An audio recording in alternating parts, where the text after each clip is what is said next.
today's video, I'm going to teach you how to create and customize a bar chart using Canva. Whether you're working on a school project, a business presentation, or simply organizing your thoughts, mastering charts can be incredibly helpful. So, let's get started.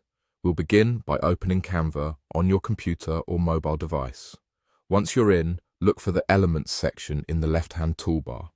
It's like a treasure trove of design tools, providing access to countless graphics, shapes, and more.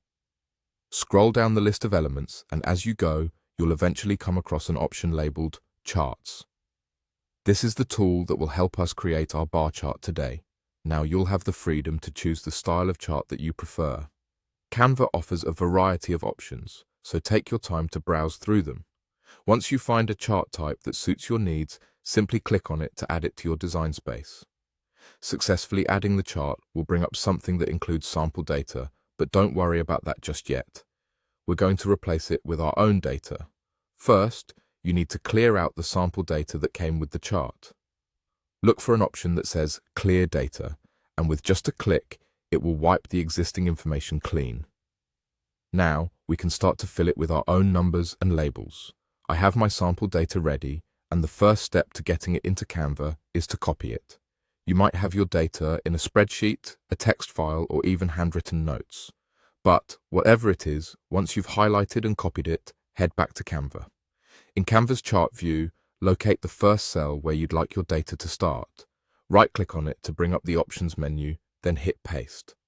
Just like that, your data will fill into the chart, replacing the old content with valuable new insights. You'll notice now, when looking at the chart, that we have our customized bar chart ready and personalized with the information you've just provided.